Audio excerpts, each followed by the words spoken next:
Pero yun nga, nakikiusap yung ibang House members na wag mo nang i-refer dahil hintayin silang pag-isipan kung i-endorse po nila. Kung makagather po ng one-third, no? At 103 House members, wala na, automatic, i-refer na lang po ni Speaker sa Senado. Mga kabayan, ibinunyag ni House of Representatives Secretary General Reginald S. Velasco ang totoong sitwasyon o kalagayan ng dalawang impeachment complaint sa Kamara na inihain ng Akbayan Party List at Makabayan Bloc laban dito kay Vice President Inday Sara Duterte. Ayon kay Velasco, hanggang sa ngayon ay hindi pa nila na itatransmit kay House Speaker Martin Romualdez Jr. ang dalawang endorsement complaint dahil may ilang kongresista na nakikiusap sa kanya na wag muna itong isumite sa opisina ni Romualdez dahil pag-aaralan pa nilang mabuti kung magiging matibay at may malakas na ebidensya ang naturang reklamo. Maliban dyan, may iniintay pa silang isang reklamo o pangatong endorsement mula sa isa pang complainanta. Hindi pa po. At yun na, nakausap namin yung mga ibang congressmen. Nakikiusap po sila na wag muna i-transmit kasi pinag-aaralan pa nila kung endorse nila. At yung po namang iba, nakiusap na may magpapile daw ng complaint ng mga kasala nila. So, yun po ang inaabangan namin. Kasi yung mahirap kasing i-refer yung complaint na dalawa. Dahil baka sabihin naman nila yung isang complaint na dagdag ay walang bisa na, no? Sa isang panayam, ibinunyag ni Velasco na pinakiusapan siya ng ilang kongresista na pag-aralan munang mabuti ang mga endorsement complaint at isabay na rin ang pangatlong complaint na hinihintay nila para mas malakas at malaki ang tsansa na ipasa ito sa mababang kapulungan at siguradong maiaakit agad ito sa Senado. Ibig sabihin, yung mga kongresista na nag-endorse ng complaint partikular, ang Makabayan Bloc ay hindi masyadong kumpiyansa o hindi sila nakakasiguro na papanigan ang kanilang reklamo. Ito ay taliwas sa naunang pahayag ni Franz Castro na sinisiguro nilang papanigan sila at makakakuha sila ng 1/3 na bilang ng mga kongresman na papabor sa kanilang petisyon para patalsikin sa pwesto itong si VP Sara Duterte. Ano yung sinasabi niyong naghihintay pa ng endorsement? Klaro na po doon sa Akbayan complaint, yung Akbayan Party List na nag-endorse. Dito po sa Makabayan, yung tatlong Makabayan nag-endorse. Ano pong ibig sabihin po, sir? Meron pong nakikiusap na mga congressman pa humingi silang kopya ng complaint. No? Pinag-iisipan nila kasi i-endorse nila yung one of the two complaints. No? So nakikiusap, pag-refer ko kay Speaker, kasama na po yung endorsement nila para mas malaki yung chansan. Kung matatandaan, nagmamadali itong si Franz Castro na iakyat agad sa Senado ang naturang reklamo, kaya agad siyang nangalap ng 106 na pirma sa kapwa niya mga mababatas. Ito ay para wala ng pag-uusapan pa sa Kamara at diretsyo na kaagad sa Senado. Pero mukhang napahiya si Castro dahil walang pumirma sa kanyang petisyon maliban lang sa 10 pledges o 10 nangako sa kanya na susuportahan sila. Pero yun nga, nakikiusap yung ibang House members na wag mo nang i-refer dahil hintayin silang pag-isipan kung i-endorse po nila.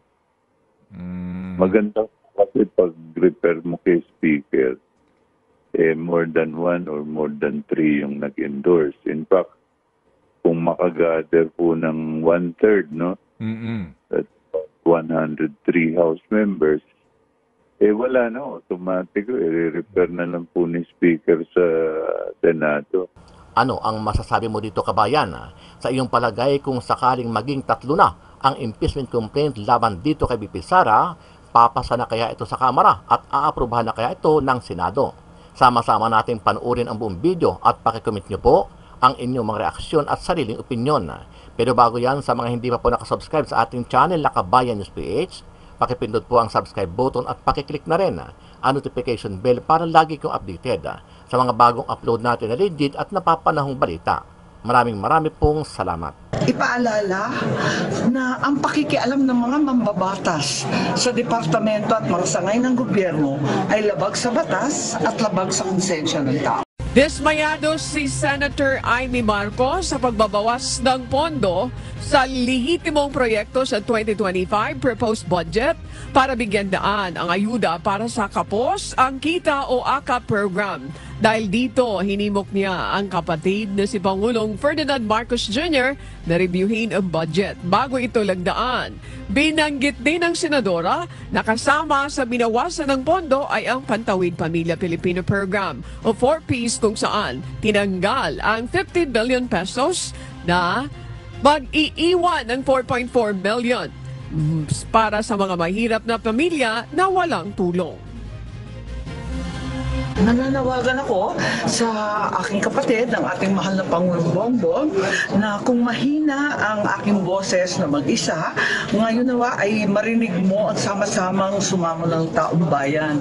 Kasi nung siya ay nagsona, nung ikaw ay nagsona, nagsabi ka ng mga proyektong dapat unahin.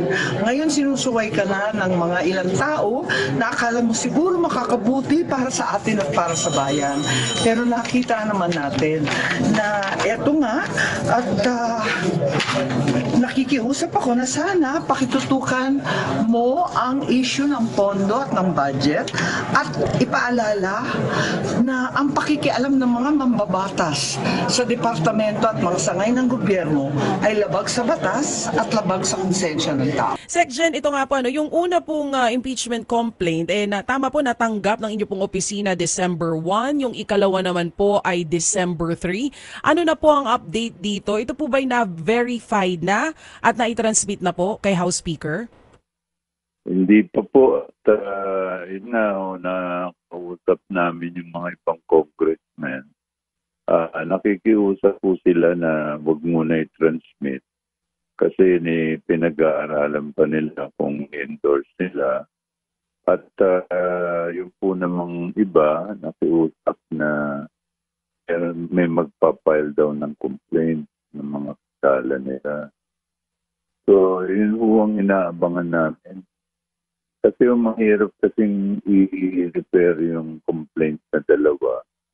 Dahil baka sabihin naman nila yung isang complaint na dagdag ay walang bisa na, no? So, yun po ang hinihintay na this week. Ito po yung deadline na sa kanila na pag hindi pa sila nag-submit this week, will be constrained to refer the two complaints earlier filed. Yes po. Section, nabanggit niyo po merong mga kongresista na nakiusap sa inyo na huwag na muna. Oo. At binabanggit niyo rin po kanina. Yes po. Kasi po ba ang complication kasi niyan, baka sabihin itong dalawang complaints na na-receive namin, no, yung nag-endorse nun, bakit nyo ni-repair pa yan? Huli na, di ba? Nauna na kami. So wala nang visa para sa kanila. Magkakaroon mo ng problema. At sabihin nila, first come, first serve dapat, di ba po? So, yun po yung binibigyan natin ng pansin at galang, no? Kaya hinihintay ko yung another complaint. At yung pong iba naman, sabi niya, i-endorse daw nila yung dalawang complaints, isa sa dalawang complaints. Kasi isa lang ho pwedeng endorse. So, yun sila rin po nagsasabi sa akin na huwag mo munang i-repair kasi maganda pag ni-repair mo kay speaker, kumpleto na with endorsement. So, kagaya po na sinabi nyo sa amin noong nakaraan, inaantay nyo pa po yung third impeachment complaint kung mayroon man? Opo, at saka yung mga endorsements po nung dalawang complaints, no? Yung iba po humingi ng kopya sa akin at sabi nila pag-aralan namin kasi pagka satisfied kami dyan sa one of the two complaints filed earlier, then we'll endorse them.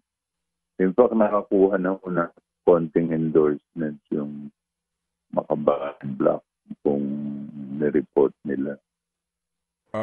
Sec Jen, hingi lang po ako ng clarification ha. I hope you don't Yes, mind. Opo.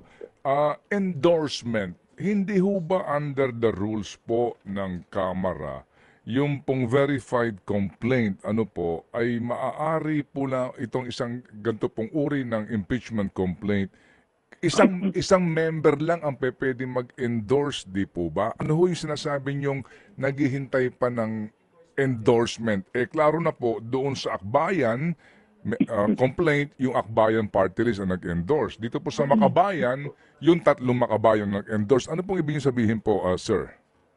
Meron pong nakikiusap na mga congressman pa humingi silang kopya ng complaint. No? Pinag-iisipan nila kasi i-endorse nila yung one of the two complaints. No?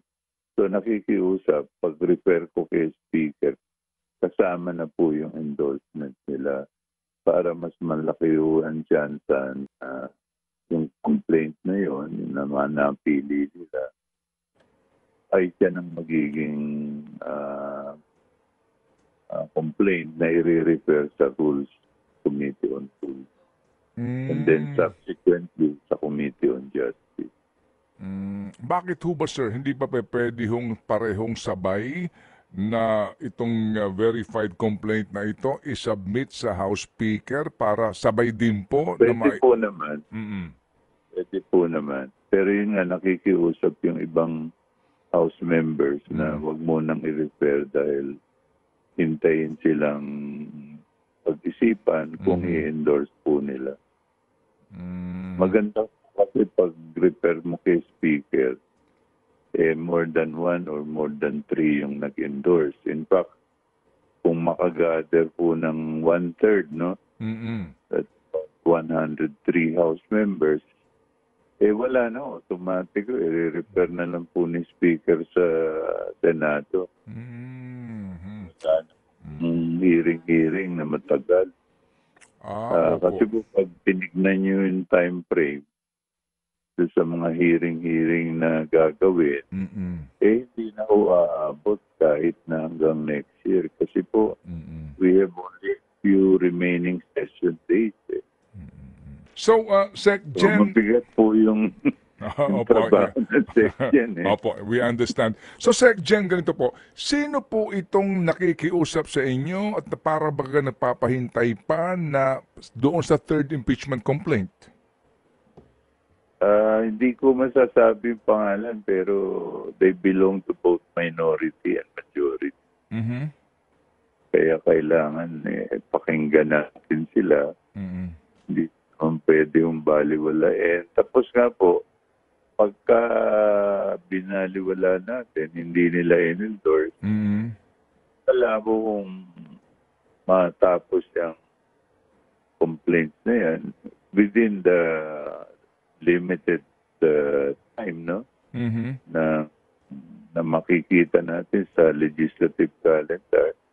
Kunyari po, ang magre-resume kami January 15, no? And then mag-adjourn na po sa February 7. So pag tinignan nyo, that less than mga 12 session days. Opo. At ang balik niyo ninyo ay June 2 na, no? So ngayon po wala pa pong kaninyo na dagdag yung tatlo sa Makabayan at isa sa Akbayan complaint. Sila pa rin po. Wala pa po. Wala pa po. At kailangan po kasi ma-verify natin na talagang endorse nila. Ang maganda po kasi yan, kung talagang gusto nating maipasa to, meron po 1/3 ng House members na nakapirma para mabilis o diretso ng Senate. Opo, yung sinasabi po ninyo na complainant mismo ang lumalapit sa inyo, may taga-Makabayan po na lumapit sa inyo para po sabihan kayo na huwag niyo munang i-transmit kay Speaker? Opo. Yung Makabayan Block, sinabi nila, meron na daw pipirma, no? Or mag-endorse. Mhm. So pinagbibigyan po natin na nasunod Okay. ng congressman nila Mm. na may nakuha na raw silang endorser. Okay. Opo. Sige. So, So, yun po yung inaantabayanan natin. opo. Sige po. So, nakantabay ho kami dito sa update po, Sec Jen, kasi nga Opo. marami nagtatanong kung ano na nangyari doon sa impeachment complaint, di ba? Oo. Kasi nga po, pagka nirepair natin si Speaker, papatak na po yung metro eh. Mm. Sa amin po, walang metro eh. Mm. Kasi yung Speaker has 10 session days. Tapos Justice has 60 session days. So pag binilang niyo po yung maximum time, Opo. hindi na po makakasa sa tong impeachment complaint. Opo. Pero yun hubang patak ng 1-year ban, kailan magsisimula kung supposed to be po, Sec Jen? Pag sinabi po ng Committee on Justice na this is the complaint, Kapag yun na po. when they take cognizance of the complaint. Opo. Okay. Yun na po. Okay. Sige. So salamat po, Sec Jen, sa inyo pong paliwanag para mas maintindihan po. Opo ng ating mga kababayan. Maraming salamat din sa TED. Opo. Salamat po naman. Gusto kong ibasa sa inyo, basahin, ang official statement ni Senator Amy Marcos tungkol sa 2025 bicameral report. Minabuti ko munang maghanap ng mga papeles at dokumento bago sana magsalita at magbigay ng reaksyon. Ngunit, sa kasamaang palad, lahat kami ay nangangapa sa dilim. Meaning, mga senador. Walang mga detalye o paliwanag ni walang konkretong numero. Ang tanging hawak ko ay ilang datos ng DSWD na talagang nilapastangan, lalo na itong PhilHealth. Ganon pa man, sinisiguro ko sa taong bayan na hindi ako pumirma sa kahit anong papel hinggil sa budget ng 2025 o sa BICAM report niyan na nagsusulong magbawas ng pera sa mga lehitimong proyekto para lamang dito sa AKAP na tinututulan ko na. Paano naman ako pipirma sa blankot kulang-kulang na papel? Nananawagan ako sa aking kapatid, ang ating mahal na Pangulong Bongbong. So, okay, pagdating sa AKAP, wala siyang kinalaman. So, salamat naman. I don't know sa inyo. Tapos, yung panawagan niya sa kanyang kapatid na busisihin niya, pakialaman niya ang budget. Ibig sabihin na huwag siyang basta-basta pumirma. Na bantayan mo yung mga pinagkakatiwalaan mo. Na akala mo, nakakabuti sila, ba't hindi? To me, I don't know sa inyo, that's a very good statement. Although hindi niya pinangalanan. Sino yung tinutukoy ni Senator Amy na pinagkakatiwalaan ng Pangulo? Nabantayan niya kasi hindi yung nagdudulot ng ikabubuti sa taong bayan. Hindi niya pinangalanan, di ba? Kailan, sino yung nagdagdag bawas sa mga, lalo na PhilHealth?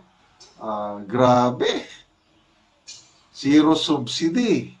Talagang napakalaking epekto nun yung tinanggal nila yung 74 billion na budget na o subsidy ng PhilHealth. Tapos, ang sabi, leksyonan daw. Dapat turuan ng leksyon. Ito, si Senator Grace po. Wala na. Bakit mo parusahan ang taong bayan dahil sa kapalpakan ng mga PhilHealth officials? Di naman kasalanan ng mga